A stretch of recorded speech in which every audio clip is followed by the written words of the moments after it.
안녕하세요. 결혼 35년 차 주부입니다. 요즘 남편과 두 번째 신혼을 보내고 있어요. 그동안 답답한 마음이 컸었는데 그래도 전보다 많이 활기를 되찾아서 좋답니다. 불과 몇 년 전까지만 하더라도 저는 시모와 함께 살았어요. 남편은 연애를 할 때부터 알아주는 효자였죠. 남편은 이남 중 차남이고 능력 좋은 형이 있었습니다. 아주버님은 저희가 결혼을 하기 전에 결혼을 했고 형님 또한 능력이 좋은 사람이었습니다. 저희가 연애를 할 때 형님 부부는 해외로 이민을 갔어요. 시아버지는 남편이 어릴 적 돌아가셨고 시모 혼자 두 아들을 키웠는데 아무래도 느낌상 장남은 시모의 차남인 남편 같았죠. 아주버님이 이민을 가자 시모의 우울증이 점점 심해지면서 남편의 걱정도 컸었습니다. 그러다 보니 결혼을 하면서 자연스럽게 합가를 하게 되었죠. 저 역시 어릴 적 친정 부모님이 돌아가시면서 시모와 합가를 하면서 못해드린 효도를 시모에게 해야 되겠다 생각을 했었어요. 그렇지만 시모는 만만치 않은 사람이었죠. 신혼 때부터 고된 시집살이가 이어졌습니다. 너는 이렇게 꿈떠서 어떻게 살겠다는 거냐? 아침에 왜 이리 꿈떠? 아침은 적어도 7시에는 다 준비되어야 하는 거 아니니? 일하러 나가는 사람이 아침밥 먹어야지. 네가 이렇게 미리 준비하지 않으면 일도 잘 못하는 거야. 알겠니? 그것도 모르면서 주부 하겠다고 한 거야? 집에서 집안일 한 사람보다 밖에서 일하는 게 더 힘들다. 부지런히 움직이고 새벽에 일어나서 밥 지어야지. 갓 지은 밥 해야 되는 거 알지? 일찍 일어나서 밥 짓고 전날 남은 밥은 네가 다 해치우고 알았니? 어머님, 매끼 밥 새로 지으면 너무 힘들어요. 적으면 적다고 뭐라고 하시고 많으면 많다고 뭐라고 하시잖아요. 그냥 넉넉하게 하는 게 더 낫지 않아요? 그러면 다음 끼니까지 다 해결할 수 있잖아요. 아침은 전날 먹었던 반찬 그냥 올릴게요. 어머님도 결혼하기 전에는 이렇게 챙겨 드셨다고 들었는데 저도 어머님 하신 것처럼 간단하게 아침밥 차리면 안 되나요? 넌 무슨 말을 그렇게 하니? 나야 뭐 혼자 밥 먹으니까 그런 거지만 너는 이제 결혼한 거 아니니? 남편이 밖에서 일하는데 그렇게 부실하게 먹이고 싶어? 반찬도 몇 끼 정성으로 만들어서 먹어야 밖에서 일할 때 힘이 나는 거다. 그런데 네가 이런 거 하나하나 귀찮아하면 얘가 밖에 나가서 일할 맛이 나겠니? 아주 그냥 시애미 말에 토나 달고 말이야. 토 달지 말고 밥이나 제대로 해. 바로바로 못하겠으면 더 일찍 일어나는 정성이라도 보여야 하는 거 아니니? 집에서 노는 주제에 이것도 힘들다고 징징. 아이고, 정말 못 살겠다 진짜. 어머님, 저 집에서 노는 거 아니에요. 어머님 말대로 지금까지 밥 3끼 다 매일매일 새 반찬으로 해놓고 거기다가 어머님 청소하면 먼지 한 톨도 안 나오게 깔끔하게 안 하면 화내시잖아요. 그래서 매번 대청소하는 것처럼 청소하잖아요. 거기다가 옷도 새로 다 빳빳하게 다려놓아야 하고. 저 시집와서 제대로 앉아서 쉬어본 적 없어요. 근데 왜 집에서 노는 거라고 말하세요? 참나, 너 계속 말대꾸 한다? 어떤 며느리가 시어머니한테 이렇게 말대꾸를 하니? 아주 그냥 버르장머리가 없네. 역시 부모가 없으면 버르장머리가 없는 거냐? 네가 그렇게 할수록 네 부모 욕 보이는 거다. 알기나 하니? 아무튼 시킨 거나 꼼꼼하게 좀 잘해. 우리 집에 시집 온 이상 내 말이고 법이고 규칙이야. 시모는 집에서 왕처럼 군림을 했습니다. 결혼 초기에는 남편이 워낙 바빴기 때문에 이런 모습에 대해서 중재를 해줄 수 없었죠. 그렇다고 해서 남편이 이런 시모의 성격을 전혀 모르고 있었던 것은 아니었습니다. 어느 정도 예상은 하고 있었지만 직접 본 적은 없었기 때문에 몰아 나설 수가 없었죠. 늦은 시간까지 야근을 하고 돌아오는 남편을 보면서 거기다 대고 시모에 대한 이야기를 하기도 힘들었습니다. 그렇지만 별말은 안 해도 남편은 이해를 해줬죠. 종종 남편이 해주는 말들로 위로를 받기도 했습니다. 당신 요즘 힘들지 않아? 우리 엄마가 조금 유별나게 까탈스러운 면이 있어서 그래서 사실 합가한다는 게 나는 좀 걱정했어. 받아줄지 안 받아줄지도 모르는 거고. 근데 당신이 선뜻 합가 찬성을 해줘서 고마웠어. 당신이라면 그래도 어머니랑 잘 지낼 거라 생각을 했거든. 근데 요즘 당신 살도 계속 빠지는 것 같고 걱정되네. 많이 힘든 것 같아서 사실 마음이 많이 쓰여. 당신 내가 빨리 승진하고 안정 찾으면 우리도 얼른 분가를 하자. 어머니도 조금 있으면 우울증도 많이 나아질 것 같아. 그러니까 당신 힘들어도 조금만 버텨줘. 내가 정말 당신한텐 미안하고 고마워. 괜찮아. 당신이라고 뭐 별 수 있겠어? 어머님이 우울증이 워낙 심하셨잖아. 그전에는 무기력증 때문에 거의 누워 계시기만 하시기도 했다며. 그래도 결혼하고 나서는 어머님 계속 누워 계시는 일은 없는 것 같아. 집안일 하는 거 보실 때는 누구보다 활기차시거든. 뭐라고 하실 때는 약간 서운하긴 하지만 그래도 가만히 누워서 우울해 하시는 것보단 훨씬 나은 것 같아. 우리 결혼 초반에도 어머님이 많이 우울해 하셨잖아. 그런데 나한테 살림 알려주시면서 뭔가 활력이 생겼다고 하셔야 할까? 아무튼 좋아지신 것 같아서 다행이야. 그래, 내가 생각하기에도 그래. 형이 이민 가고 나선 우울해하는 거 엄청 심하셨는데 그래도 당신이 옆에 있어서 그런 마음이 많이 줄어들었던 것 같아. 이게 다 당신 덕분이야. 당신이 옆에 있어서 어머니가 좀 더 나아지셨던 것 같아. 앞으로 점점 더 좋아지시겠지. 바깥 활동도 전보다 많이 하시고 그러면 우리가 굳이 곁에 없어도 잘 지내실 수 있을 거야. 그러니 그때까지만이라도 조금만 더 버텨줘. 친인척도 없었던 상황이었기 때문에 남편은 어머님의 우울증, 형의 부재 등이 많은 걱정이었어요. 특히나 어머님이 아주버님 이민 이후에 크게 우울증을 앓았죠. 거기다가 삶을 포기할 지경까지 이르렀었기 때문에 더욱 고민이 많았어요. 그러다가 결혼을 하고 난 후에 합가를 하게 된 것이었죠. 결혼을 하고 난 후에는 시모께서 저에게 살림을 알려주시면서 전보다 훨씬 더 활기가 생기셨어요.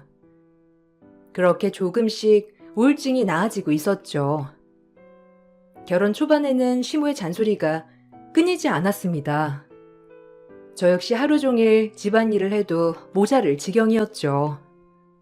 그러다 결혼 10년, 20년이 흘러가면서 저는 어느덧 베테랑 주부가 되었고 어머님의 기준을 넘어서는 며느리가 되었습니다. 그러다 보니 잔소리도 많이 줄었죠.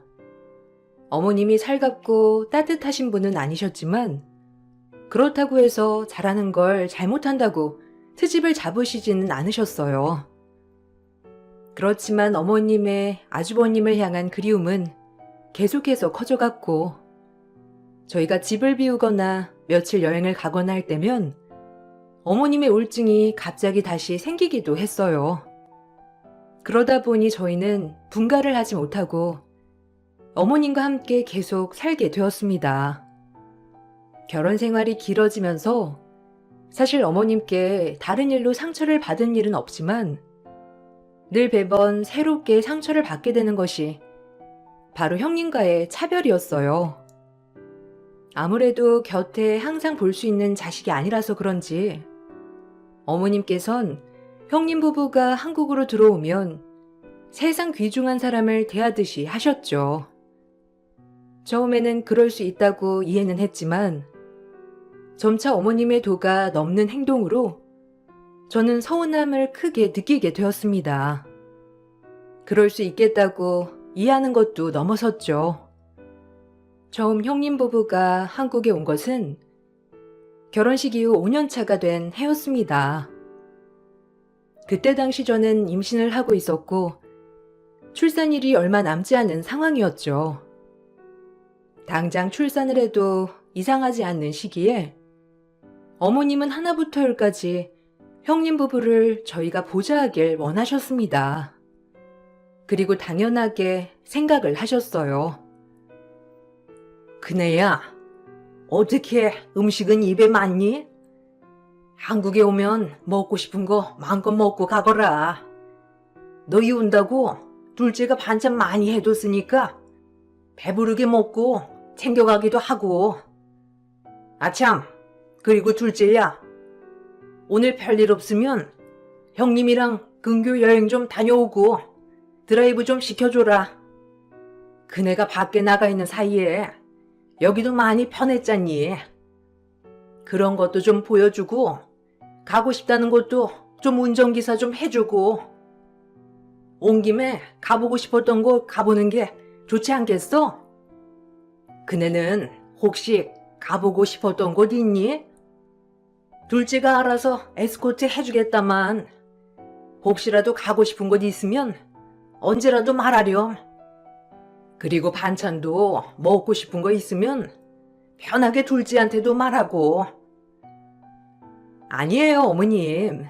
지금 음식도 너무 많아요.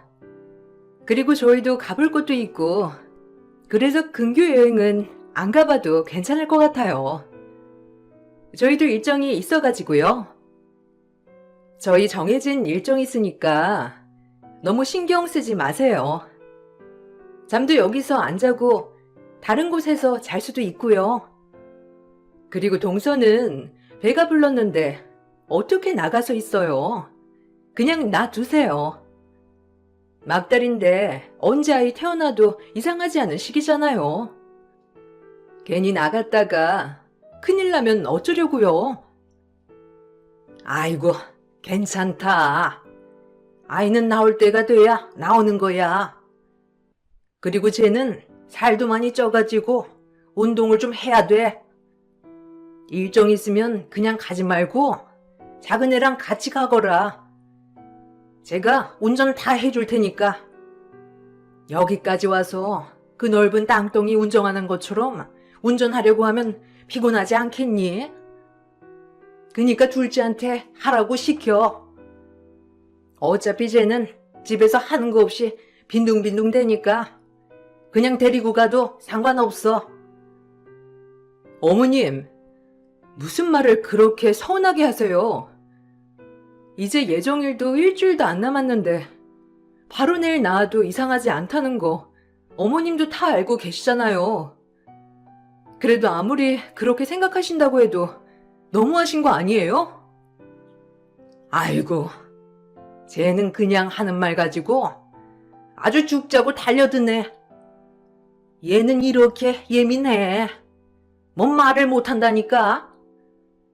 역시 큰애는 큰 며느리감 닮네. 차분하게 말도 잘하고 작은 애가 좀 이런 걸 배워야 하는데 쟤는 무슨 말만 하면 서운하다 어쩐다 이러고 있으니. 에휴. 시모는 형님 부부가 귀국을 할 때면 항상 저에게 냉장고를 꽉꽉 채울 만큼 반찬을 하라고 시켰습니다. 형님 부부도 일정이 있으니 집에서 밥을 자주 먹진 않거든요. 그런데도 매번 한국 음식이 그리울 거라며 반찬을 어마어마한 양으로 만들라고 시키기도 했죠. 그러다가 막상 형님 부부가 떠나면 냉장고 가득 남은 반찬은 모두 저의 몫이 되기도 했습니다. 모두 제가 처리를 해야 했어요. 그렇게 애가 쓰게 만든 반찬은 버리지도 못하게 했습니다. 아이고, 반찬을 이번에 이렇게나 남겼니? 너는 네 형님이랑 아주버님 밥 잘 챙기지 않고 뭐 한 거야? 뭐 많이 만들지도 않았는데 거의 남겼네.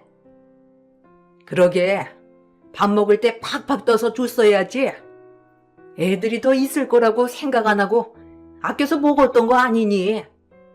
아이고, 정말 이런 거 좀 잘 챙겨주지 않고 진짜? 큰애였으면 알아서 척척 다 정리했을 텐데. 아유, 내가 뭘 바라겠니? 어머님, 이번에 반찬 어머님이 만들라는 거 다 만들었어요. 그리고 그렇게 많이 반찬하면 당연히 남을 수밖에 없죠. 제가 남는다고 조금만 하자고 했잖아요. 그런 거 다 무시해놓고선 또 남았다고 하시면 제가 뭐라고 해요? 이번에 남은 반찬은 제가 다 못 먹어요. 그냥 알아서 처리할게요. 뭘 알아서 처리하겠다는 거냐? 이거 다 먹어야지. 너는 살림을 몇십 년을 했는데 아직도 아까운 줄 몰라? 아니, 이렇게 많이 남았으면 어떻게든 네가 해줄 생각을 해야지. 무슨 뭘 알아서 처리하겠다고 하는 거냐? 그리고 이번에 애들 입맛에 잘 안 맞았던 것 같구나. 다음에 올 때는 이번 레시피 말고 다른 걸로 요리해야 될 것 같다. 네 형님 덕분에 너도 참 많이 배운다. 그치? 어머님, 평소랑 똑같이 했어요. 어머님이 저번에도 입맛에 안 맞았던 것 같다고 해서 제일 잘 먹었던 때 레시피랑 같이 만들었어요. 그런데도 남았잖아요. 어머님, 저 이번에 형님 부부 왔다 가시고 몸살 왔어요. 그만큼 열심히 준비했는데 어머님은 제 노력 알아주시지도 않고 서운하네요. 자주 있는 일은 아니었지만 한 번씩 한국에 들어올 때면 늘 있는 일이다 보니 저는 시모에게 서운함을 느끼고 있었습니다.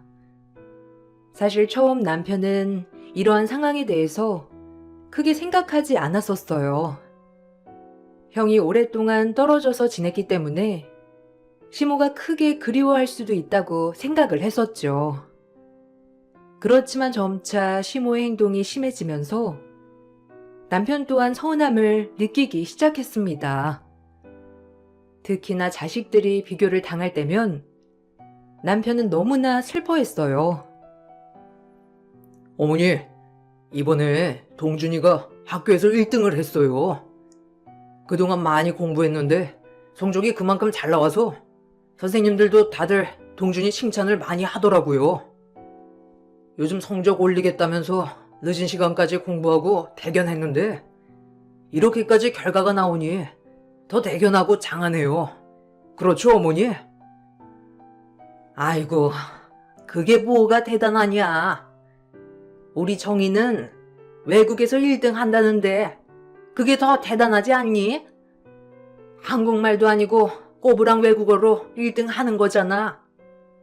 난 외국어로 1등 한다는 게 너무 대견하더라. 이번에 정희가 전화로 쌀라쌀라 말하는데 아이고, 그게 뭔 말인지도 모르는데도 대견하고 기특하더라. 이래서 다들 외국 나가서 사는 건가 보다. 동준이야, 여기서 1등 해봤자 뻔한 고등학교 가겠지만 정희는 외국에서 공부하고 여기 들어오면 여기서 내로라 하는 학교 갈 수 있다고 하는데 그게 더 대단한 거 아니겠니? 아니, 어머니.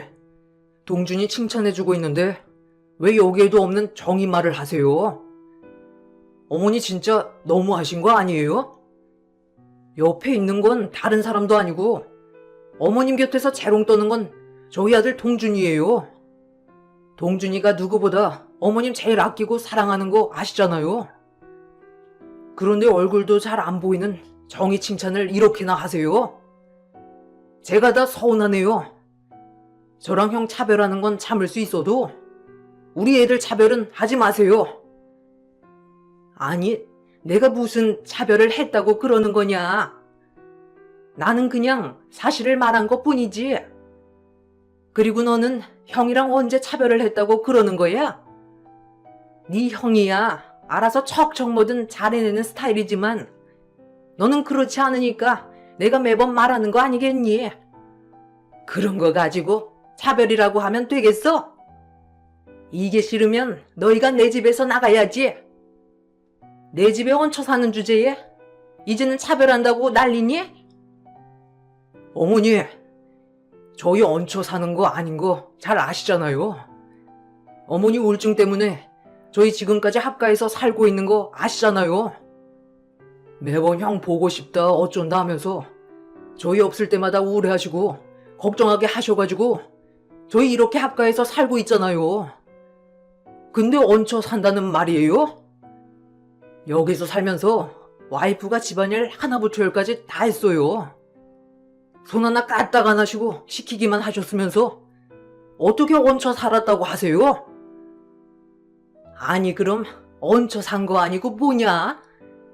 여기 집이 내 집이지 네 집이야? 둘째야, 네가 한번 말해봐라. 어? 네 남편이 이렇게 큰소리 칠 일이야? 세상에 하다하다 지 형이랑 비교한다고 화내는 거 처음 보네. 아유, 장남이 상남이구나 정말. 넌 이래서 차남인 거야. 아주버님과 차별을 한다는 걸 서서히 느낄 때쯤 남편은 한 번씩 어머님과 크게 다투기도 했습니다. 그렇지만 결국 남편이 먼저 죄송하다고 사과를 했고 그렇게 넘어가게 되었죠. 저희 두 사람의 마음속 깊은 곳에선 서운함이 점점 더 쌓이고 있었어요. 남편은 커가면서 종종 있었던 일이라면서 대수롭지 않게 생각하는 시기도 있었지만 어머님은 아주버님과 남편뿐만 아니라 형님과 저도 차별을 했죠. 형님은 1년에 단 한 번 어머님께 연락을 해왔습니다. 바로 시모의 생신에만 연락을 직접 했어요. 그 외에는 어떻게 살고 있는지 연락이 없었고요. 형님이 시모에게 전화를 해온 날이면 시모의 차별은 더욱 심해졌습니다. 역시 우리 큰애는 외국에 살아서 그런가 말투가 우아하고 고상해서 참 듣기 좋아. 거기서는 외국어만 쓸 텐데 얼마나 잘하고 살지 내가 안 봐도 뻔하지. 거기 생활도 힘들고 바쁠 텐데 생일 때마다 이렇게 전화까지 해주고 축하도 해주니 참 고맙다. 둘째야, 너도 나중에 큰애 오면 고맙다고 생각하고 잘해라. 큰애만큼 나 생각해준 사람이 어디 있니? 먼 곳에 살아도 내 생일만큼은 이렇게 잊지 않고 챙겨주는 게 말이나 되니? 아무튼 큰애는 큰애구나. 네가 큰애 조금이라도 닮았으면 내가 네가 시집오고 이러기까지 구박 안 하고 살았다. 어머님, 잘 나가다가 왜 그런 말을 하세요? 형님이 챙겨주시는 거라곤 어머님 생신 전화뿐인데 그건 알고 계세요? 신정이고 구정이고 어버이날이고 거기다가 연말이나 연초나 아무런 연락도 없었잖아요. 그러다가 생일날 챙기는 거고요. 아주버님이라고 다른 것도 없잖아요. 옆에서 어머님 생신상 직접 차려가면서 챙긴 건 난데 왜 큰애 닮았으면 좋겠다고 하세요? 그럼 저도 형님처럼 하고 살게요. 저도 생신만 챙기면 돼요? 아니 너는 무슨 말 같지도 않은 소리를 잘도 한다. 네가 외국에 있냐? 우리 집에서 같이 살면서 무슨 그런 소리를 하고 앉아있어? 그네가 나랑 같이 살면 네가 하는 것보다 훨씬 더 잘 챙겼을 거다. 걔는 세심하고 꼼꼼한 아이라서 내가 말 안 해도 척척 잘하는데 너는 그게 아니잖니. 너는 덤벙거리고 덜렁이라서 말 안 하면 안 하는 애잖아. 하여튼 내가 뭔 말만 하면 토다는 건 누구보다 잘한다. 참 선수다, 선수. 어머님, 그럼 형님도 결혼했을 때 같이 데리고 사시지 그러셨어요. 결혼하고 어머님 곁에서 술발 들었던 건 전데 어머님이 하라고 한 대로 한 건 다른 사람도 아니고 저잖아요. 근데 왜 곁에도 없는 형님이랑 매번 이렇게 비교하세요? 저 너무 서운해요. 서운할 것도 참 많다. 너는 이렇게 시어미가 뭔 말만 하면 다 대드는데 그러고도 서운하냐? 그네는 외국에서 자기 일 보느라 바쁘니까 그런 거고 너는 집에서 노는데 이렇게 챙겨야지 어쩌겠니? 쓸데없는 소리 하지 말고 네 할 일이나 해라. 어머님은 매번 형님과 비교를 하셨죠. 무슨 일이 있을 때면 형님이었으면 꼼꼼하게 세심해서 알아서 다 해결했을 일이라고 말도 하셨어요. 저에게는 덤벙거리는 애라서 문제나 만들지 않으면 다행이라고도 하셨죠. 저와 남편은 시간이 지날수록 점점 더 서운함이 커져갔습니다. 그러다가 저희가 어머님께 등을 돌린 사건이 있었어요. 바로 아주버님과 형님이 갑작스럽게 한국으로 귀국을 한다는 소리가 들려오면서부터였어요. 그때부터 시모는 저희에게 대놓고 무시를 하기 시작했습니다. 예, 그네 이제 한국에 들어오는 거 아니? 너희 그렇게 나가고 싶어 했는데 이제 슬슬 나가렴. 나가서 너네 하고 싶은 대로 하고 살아. 이제는 나도 그네랑 같이 살아야겠다. 그래도 장남은 장남이고 큰 며느리는 큰 며느리야. 들어오자마자 여기로 오겠다고 하는 거 보렴. 생각이 깊은 애들은 달라도 너무 다르다니까. 너희들은 어쩔 수 없이 합가했다고 하지 않았니? 이제 그만해도 된다. 정 갈 곳 없으면 너네 그 땅 있잖니? 시골에 조그만 땅 아버지 유산으로 받은 거. 거기 가서 집 지어서 살면 되겠다. 어머님, 무슨 말씀 하시는 거예요? 아주버님이랑 형님 귀국하시면 이 집에서 사신다고 하셨어요? 지난번에 연락했을 땐 한국에서 집 구하신다고 했는데 그런 거 아니었어요? 그리고 갑자기 이렇게 나가라고 하시면 저흰 당황스럽죠. 정말 저희 나가서 살아요? 어머님, 아주버님이랑 얘기 다시 해보세요. 그래도 갑자기 이렇게 들어와서 살겠다고 했다고요? 그리고 그 시골 땅 지금 가도 아무것도 없어요. 무슨 집을 짓고 살라고 하시는 거예요? 그래, 너는 그렇게 못 믿었냐? 세상에 너 같은 사람들만 있을 줄 알아? 그네는 역시 심성이 곱고 마음이 깊으니까 바로 합가하겠다고 하지. 너 벌써부터 분란 만들려고 하지 말아라. 당연히 큰애가 들어오면 나랑 살지 누구랑 사니? 엄마가 여기 있고 시어미가 여기 있는데 당연히 여기 들어와서 사는 거지 어디 가서 살겠어? 아마 너네한테 말하기 뻘쭘해서 이런 거일 수도 있으니 조심하자. 얘들이 배려심이 깊어서 그래. 여기 들어와서 살 테니까 너희도 시골에 내려가던지 너네 들어가서 살 집 얼른 구해서 나가렴. 어머니, 정말 너무 하시네요. 형 여기서 사는 이유가 뭘 것 같아요? 지금까지 어머니한테 제대로 연락을 해본 적도 없고 용돈 보낸 적도 없고 거기다가 와도 자기들 할 일만 하고 가버리는 형인데 왜 들어와 살겠다고 하겠어요? 그리고 30년을 어머니 모시고 살았는데 어떻게 이렇게 짐작 버리듯이 말을 하세요? 정말 너무하시네요. 아니, 너무한 것도 많다. 당연히 장남이 들어오면 장남 자리를 다시 줘야 하는 거 아니니? 무슨 이렇게 말이 많아? 형 들어올 때 분란 만들 생각하지 말고 얼른 짐 정리하고 나가라. 너는 아주 형을 형 대접도 안 하고 그러니까 형이 너한테 연락 안 한 거야. 괜히 들어오고 나서 정리해서 눈치 보이게 할 생각 하지 말고 미리미리 정리해서 나가라고.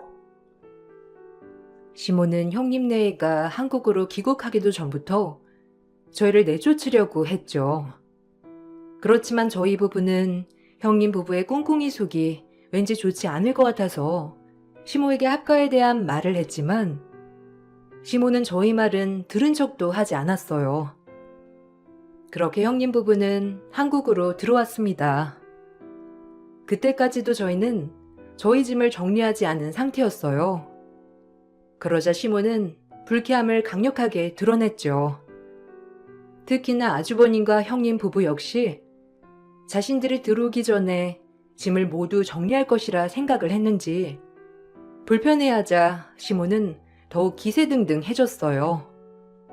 결국 저희를 막말도 서슴지 않고 말하며 내쫓기 시작했습니다. 아니, 동서는 아직도 짐을 정리 안 했어? 왜? 돈이 없어서 이사를 못 가는 거야, 뭐야? 우리 오기 전에 집 정리한다고 하신 거 아니셨어요? 어머니, 그때 저희 여기 집에서 살 거라고 말씀드렸잖아요. 여기 들어온다고 말했는데 동서는 못 들었어? 이제 슬슬 좀 정리하지. 우리 짐도 내일이면 다 들어올 건데 이 상태에서 어떻게 정리하라고 하는 거야? 아이고, 큰애야. 얘네가 이렇다니까. 너희는 대체 지금까지 집도 안 구하고 뭐 한 거니? 너네 진짜 내 집에 눌러 앉을 생각이야? 이 집 너네한테 물려주기라도 할까봐 그러냐? 절대 너네한텐 줄 재산 1원도 없어. 우리 집 재산은 다 장난거니까 욕심 부리지 말아라. 이미 너네 몫은 다 주지 않았니? 시골에 땅 받아놓고선 이 집까지 욕심내는 거야? 어머니, 그래서 그런 거 아니에요. 아무리 그래도 이렇게 갑자기 들어오겠다고 하는 건 아니잖아요. 그리고 지금까지 이 집 욕심 부린 적 없어요. 그거 다 아시면서 어떻게 그렇게 말하세요? 어머니, 조금만 더 생각을 해보세요. 저희 정말 나가요? 아니, 몇 번을 말을 해. 너네 이제 짐 빼라니까. 그리고 그런 게 아니고서야 너네가 짐을 안 빼는 이유가 뭐가 있겠어? 내일이면 짐들 다 들어온다고 하잖니. 더 시간 보낼 필요는 없을 것 같다. 얘가 아주 그냥 30년 살았다고 지 집인 줄 아는 것 봐라. 어머님, 진짜 왜 그러세요? 저 30년 동안 어머니 모시고 살았어요. 지금까지 어머니 입맛대로 다 맞추고 살았다고요. 근데 이렇게 취급하세요? 저희 이렇게 짐짝 버리듯이 버리시는 거냐고요. 어머님 말대로 저희 집 나갈게요. 근데 지금 당장 어떻게 가요? 아주버님이랑 형님도 갑자기 귀국한다고 통보하신 거고 저희도 집 알아봐야 하는데 한 달도 안 된 상태잖아요. 좀 시간 주세요. 아니, 널린 게 집인데 지금 당장 들어갈 곳이 없다는 게 말이나 되니? 너는 무슨 내 입맛에 맞춰 살았다고 하는 거야? 뭐니 뭐니 해도 큰애가 최고다. 나는 이제 큰애랑 살 테니까 너 같은 건 이제 필요 없어. 짐 빨리 정리하고 나가라. 네 형님 기다리는 거 안 보이니? 시모는 아주버님과 형님을 등에 지고 기세등등해서 저희에게 막말을 퍼부었습니다. 저희는 일단 아는 지인의 별장으로 짐을 옮겼죠.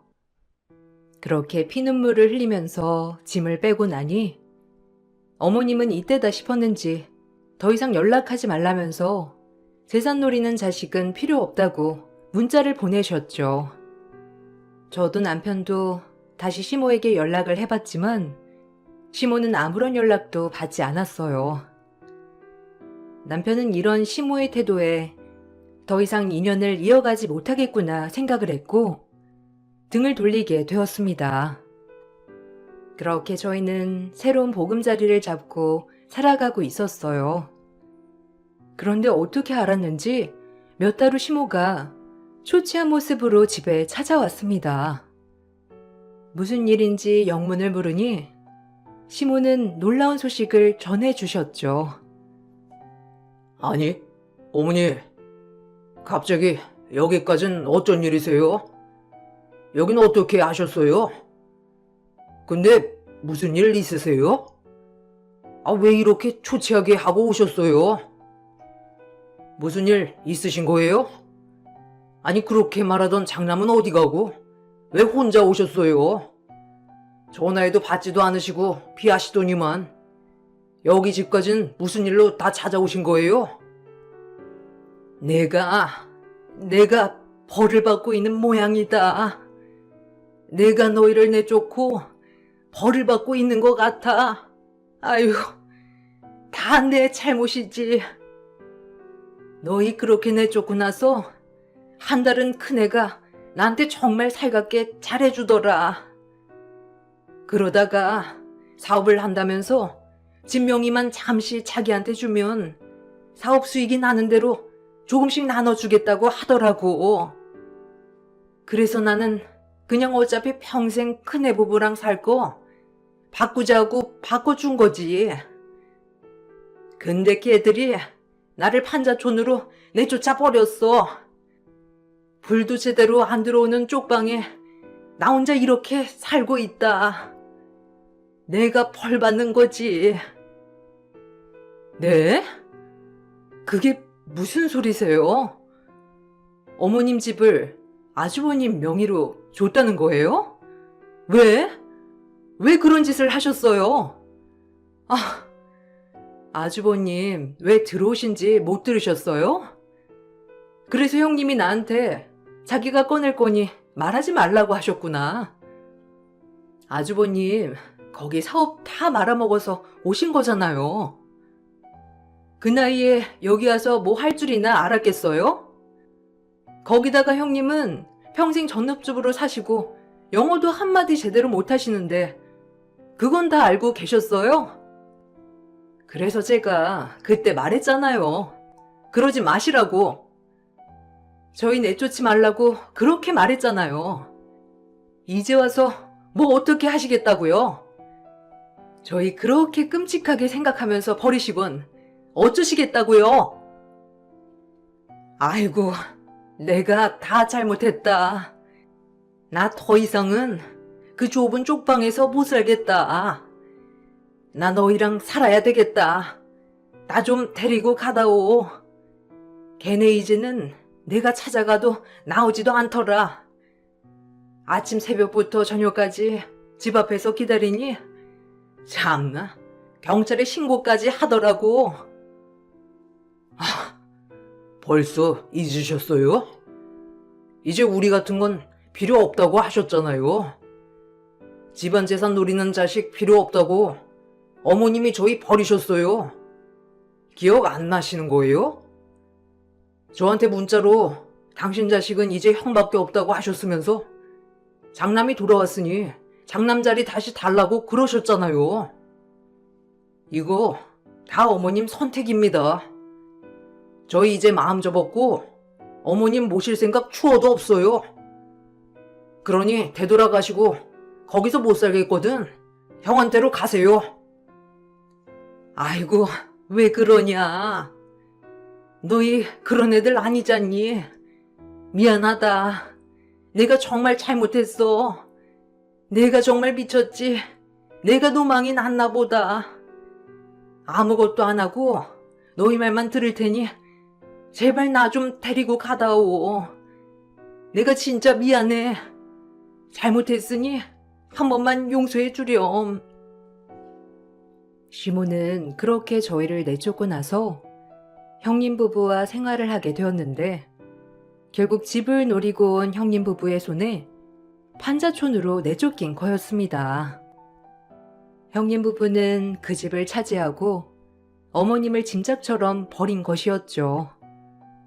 그렇게 저희를 짐짝 취급하셨는데 결국 그게 어머님께로 되돌아간 것이었어요. 시모는 저희에게 다시 같이 살자며 매일 찾아왔습니다. 그렇지만 30년 동안 쌓인 서운함은 풀리지 않더라고요. 특히나 남편은 그렇게 노력하고 노력해도 아무것도 안 하는 형보다 자신을 생각해주지 않는 어머님을 용서할 수 없었죠.